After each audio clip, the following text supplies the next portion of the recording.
गुरुशिवाय गती नाही. स्वतःचा उद्धार प्रत्येक जण करतो. आज आपण इथे कशासाठी आलोय? आपला आणि आपल्या कुटुंबाचा उद्धार. पण एक गुरु एकमेव व्यक्ती आहे की ती स्वतःचा नाही तर इतरांचा उद्धार करण्यासाठी झिजत असते. गगनगिरी महाराज स्वामी त्यांच्या आयुष्य बघितलं लंगोटीवर. स्वामींनी कधीतरी तुम्ही बघितले का पूर्ण कपडे मस्त आश्रमात राहिले का? ते राहू शकतो. ब्रह्मांड नायक होता तो. अनवाणी फिरायचा कोणासाठी? दुसऱ्याचं भलं करण्यासाठी. आजही ते का झिजतात? त्यांना काही आहे का फायदा? गुरु कोण असतात ना, स्वतःचा उद्धार आपण करतो, इतरांचा उद्धार जो करतो ना तो गुरु. उदाहरण काय ना, एक ज्वारीचा दाना आहे. मी खाल्ली, माझी पोट भरणार आहे, माझी भूक भागणार आहे.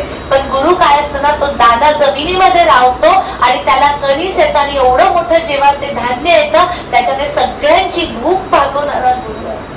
आपण तर आपलाच विचार करत असतो ना.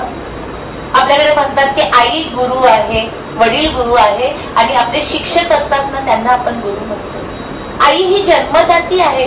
तिच्या उदरामध्ये तिच्या रक्ताच्या एक एक थेंबाने आपण मोठा गुरु जे आपले गुरु आहे, मोक्ष गुरु, त्यानंतर कोणाचा नंबर लागतो? आईचा.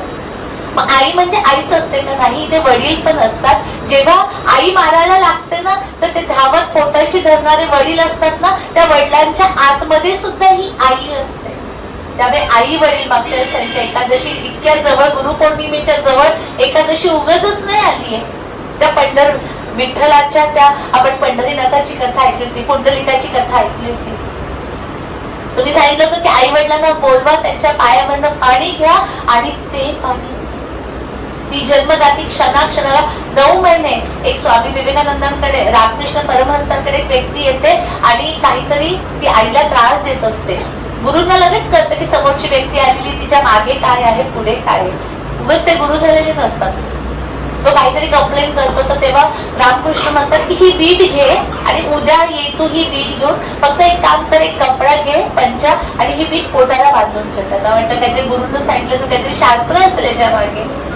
तो 4 तासातच परत येतो आणि गुरुंना म्हणतो ही बीट काय माझ्या पोटाला राहत नाही.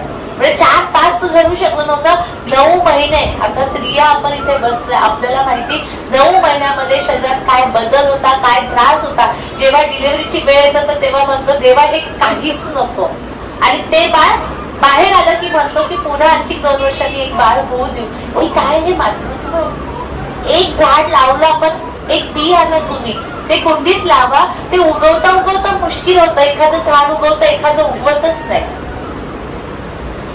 आणि एक बाळ जन्माला घालते ती स्त्री, काय तिच्यामध्ये दैवी शक्ती आहे. तर ती आपली गुरु आहे वडील. मी नेहमी म्हणते की वडिलांच्या शर्टाचं, जी मुलं जेव्हा असतो, आमचा मुलांचा ग्रुप बसला असतो ना, घरी जा आणि वडिलांच्या शर्टाचा वास घ्या.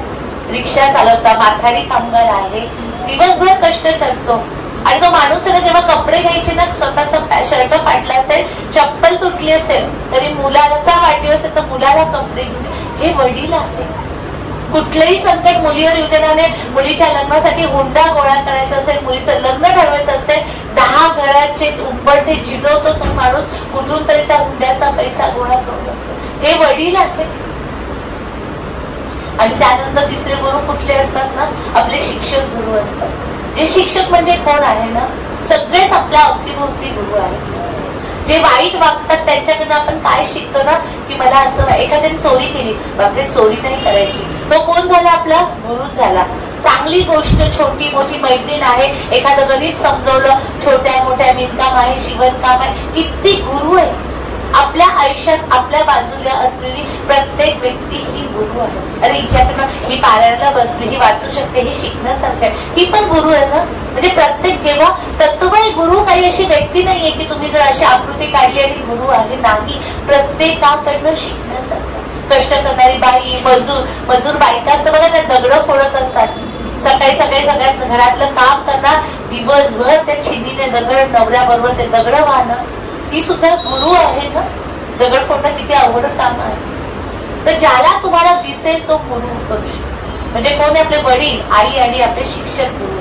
आता हा श्लोक उलटा केलाय गुरूंच्या बाबतीत. त्वमेव माता पिता त्वमेव, त्वमेव बंधू सखा त्वमेव, त्वमेव विद्या द्रविणम त्वमेव, त्वमेव सर्वं मम देव देव. आई वडील सगळं होतं छान, आता मी पुढच्या पायरीवर आलेली आहे. सगळे झाले संबंध छान आहे, नातेवाईक आहे. आता माझे गुरुच माझी आई आहे, गुरुच माझे वडील आहे, माझा भाऊ सुद्धा गुरुच आहे आणि सखा सुद्धा गुरुच आहे. माझा पैसा करते ना, तो पैसा सुद्धा गुरु आहे आणि ज्ञान सुद्धा गुरु आहे.